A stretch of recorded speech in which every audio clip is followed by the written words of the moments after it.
Tinubu's main lawyer, Olanipekun, makes shocking U-turn, leaks evidence that will disqualify Tinubu. Breaking news. Hello, people. Welcome back once again to my YouTube channel. Like I've often said, that one of the most difficult things to do is to defend Bola Tinubu. The man has a whole lot of cobwebs in his scoreboard. I must tell you for the fact that is why his main lawyer, being this Wole Olanipekun, has actually started making U-turn in his final address to the election petition tribunal. It is shocking. When this entire case started, they first of all started denying all the evidences that were brought to the court, all the evidences that P2B and Labour Party and PDP and Atiku Abubakar brought to the case against Tinubu. All of them started debunking and rejecting it. Now they are making U-turn and confirming that those evidences are correct and right. I must tell you that the only thing that will save Tinubu is only bribery and corruption, because all the evidences that have been submitted to the court, I must tell you for the fact, have been proven, and there is nothing that will save Bola Tinubu.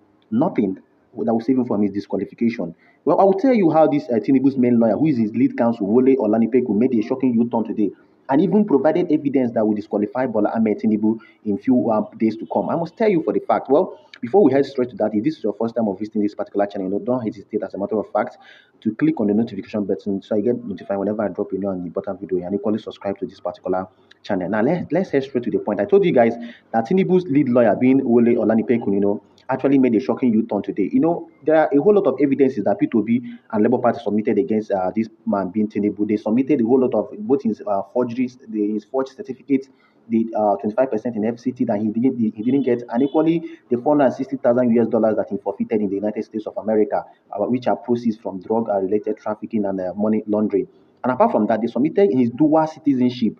A lot of people don't even know that Tinubu has dual citizenship, and that is why his lawyer, being Wole Olanipekun, today made a shocking revelation and equally made a U-turn that exposed Bola Tinubu. When you don't even know the man that you are defending, you wouldn't even know what to write or probably how to address the matter.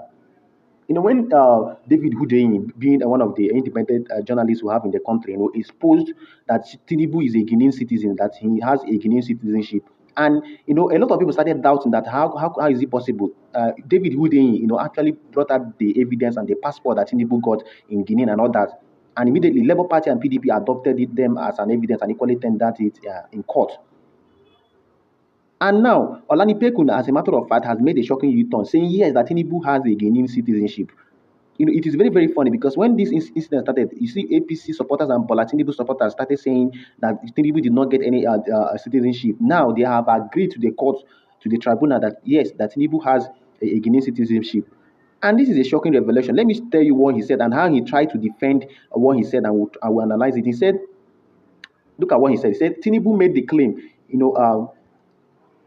after he exposed that Tinubu had his a Guinean citizenship. This particular man, being Wole Olanipekun, made a very funny comment. He said that Tinubu's Guinean citizenship became invalid since his passport expired in 2020.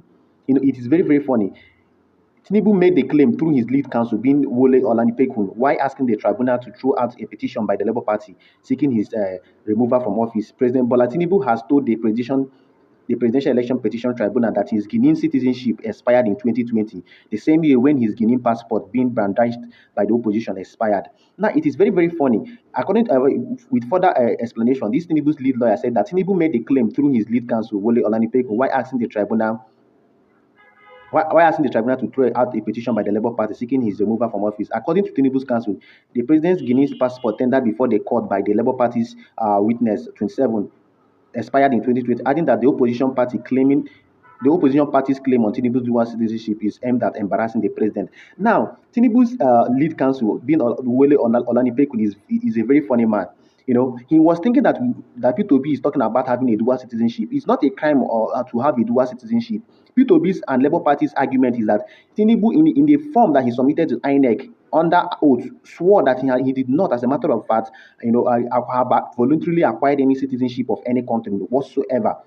And this is perjury. This is perjury when you've lied under oath that you did not do something, and at the end of the day, it discovered that he did that. He lied under oath because he swore an affidavit in the form that he submitted to INEC before the presidential election that he has not voluntarily acquired any citizenship. Now, his lawyer is saying that his citizenship or his passport expired in 2020. It is very funny. Passport expiration is different from someone being a citizen of a country. Your passport can expire does not mean that your citizenship of that country has expired. No, citizenship is something you acquire, and before you be given a passport, an international passport of a country, you must, as a matter of fact, be a citizen of that particular country. So the expiration of the passport does not mean that your citizenship has expired. It's like, let's take the analysis from this particular country. If you have an international passport and it expires, does it mean that you are no longer a citizen of this particular country? Does it mean that you are not a bona fide member of this particular country? So you can see that Wole Olanipekun, cannot even defend his so-called master being Tinubu. Like I've said, there is a whole lot of things that Tinubu has in his cupboard, and this is really, really affecting him. His lawyers don't even know how to defend him. That was how his lawyer, being Wole Olanipekun, in the same final address he wrote, claimed that Tinubu, that the 25% in FCT is conjunctive, confirming and affirming that it is compulsory that someone must have 25% in the FCT and equally have 25% into third of all the states within the country. You cannot defend the rascality and the illegality that Tinubu committed and what INEC, tried to overshadow to declare and force Tinubu down our throats. That is why this Wole Olanipekun, being Tinubu's lead lawyer, is finding it so difficult to defend him. Today, he's making a U-turn. Today, he's confirming and exposing Bola Tinubu. Tinubu committed perjury by actually signing in the INEC form that is something that he has not voluntarily acquired the citizenship of any country. And according to the Constitution of Nigeria, anybody that commits perjury, as a matter of fact, can be imprisoned for as much as 14 good years in prison. So it is not a minor case.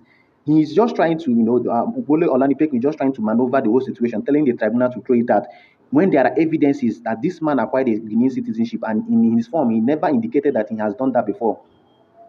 We just await for time to come because, as a matter of fact, his removal is imminent. There is nothing, absolutely nothing, that will actually hinder the removal of Bala Tinubu because all the evidences brought against him are very strong and they are very heavy and concrete. These are verifiable evidences that were brought by P2B, Atiku Abubakar, and even APM. Tinubu did not, as a matter of fact, he was not even constitutionally qualified to contest or to vie for any political position in the country. A man who forfeited $460,000 to the United States after the money was we are identified as proceeds from narcotic trafficking and money laundering and all that. Well, I would like you guys to drop a comment in the comment section. Tell me what you think about this that Wole Olanipekun said.